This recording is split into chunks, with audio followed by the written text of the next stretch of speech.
Pluto was supposed to be finished. A frozen relic, a forgotten world at the edge of the solar system. Small, silent, dead.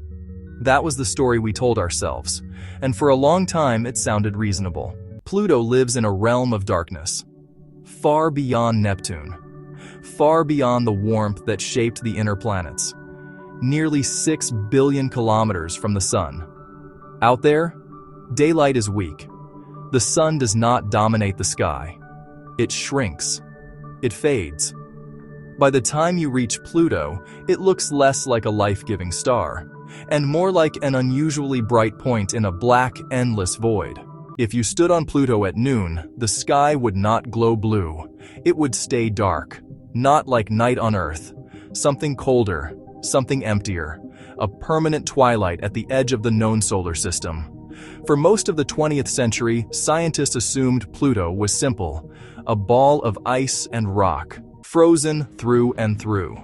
Too small to keep internal heat, too distant to remain active, too insignificant to surprise us.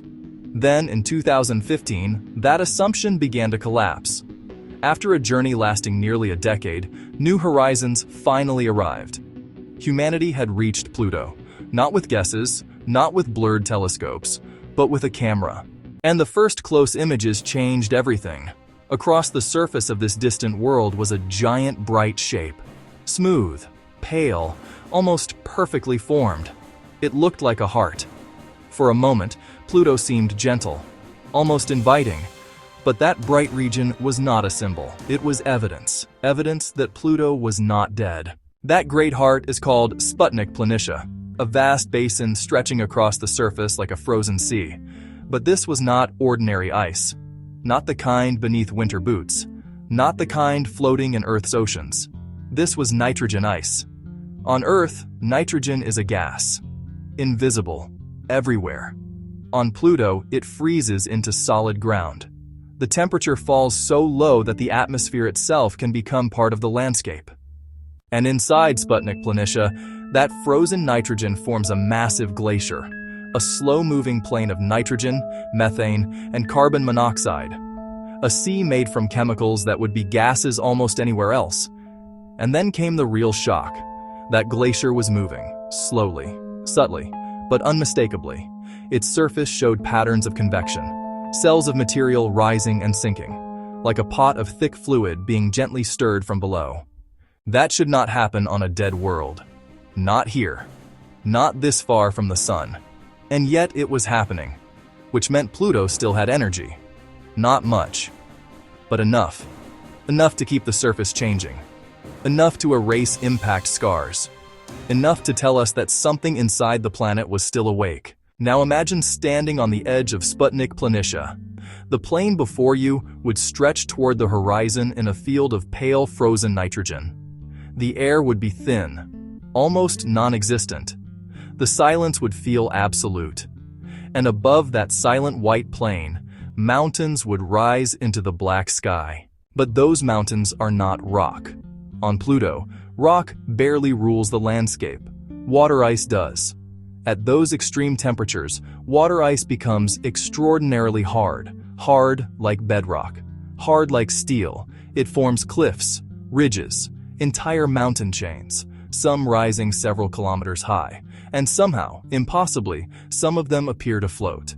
Because frozen water ice is less dense than frozen nitrogen, huge blocks of icy crust can drift across Sputnik Planitia like icebergs. Imagine watching a mountain move.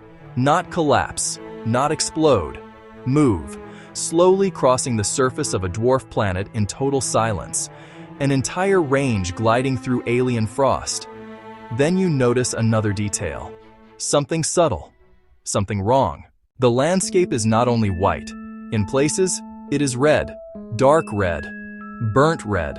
As though the surface has been dusted with dried blood. That color comes from chemistry in the sky. Even weak sunlight can trigger reactions in Pluto's thin atmosphere. Ultraviolet light strikes methane. The methane changes. Complex organic compounds begin to form. Scientists call them tholins. These particles drift downward through the atmosphere and settle onto the surface over immense stretches of time. A slow rain of chemistry, a red stain falling from a black sky. This is not weather the way we know it, but it is weather. And it means Pluto is not static. Its surface and atmosphere interact. They evolve together. Even here, even in the deep freeze of the Kuiper Belt. But Pluto's strangeness does not stop at the surface. Because Sputnik Planitia created a deeper mystery. That basin is enormous, and the nitrogen ice collected inside it is heavy. Heavy enough that over millions of years it should have changed Pluto's orientation. The world should have rebalanced itself. It should have rolled, but it didn't. And that means something below the basin may be helping support it. Something dense, something hidden. One explanation is extraordinary. Beneath Pluto's frozen crust, there may be an ocean, a buried sea of liquid water locked under kilometers of ice, protected by pressure above, sustained by traces of heat below, a dark internal ocean on one of the coldest worlds in the solar system. If that sounds impossible, that is exactly why Pluto matters. Because it keeps forcing us to widen the boundaries of what a world can be. And wherever liquid water might exist, the question follows: could it ever become habitable? Could chemistry continue there in darkness? Could something survive beneath that shell of ice? We do not know. But even the existence of the question changes Pluto forever. And Pluto has another secret.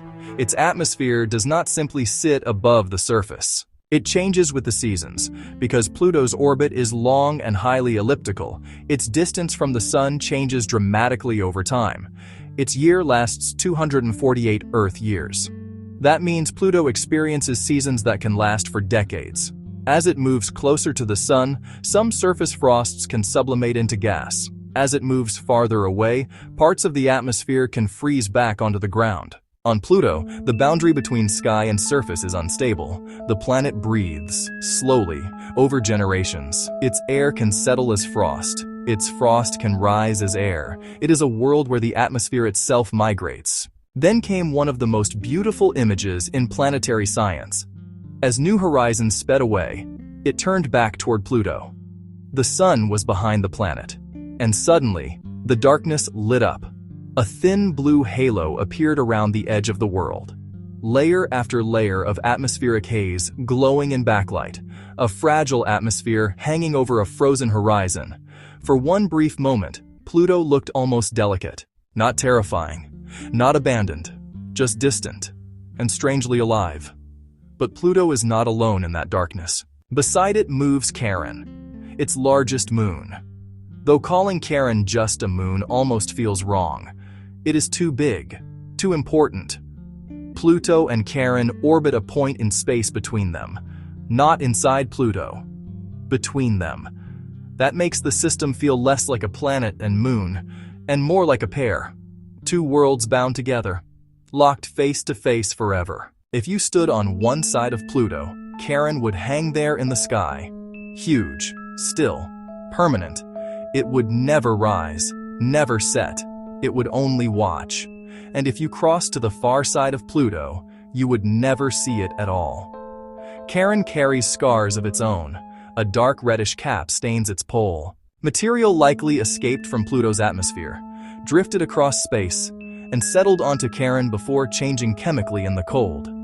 Even here, the two worlds are interacting, sharing material, altering each other, a binary system exchanging traces of itself in darkness. And farther out, 4 tiny moons circle the pair. Nix, Hydra, Kerberos, Styx, small, irregular, chaotic.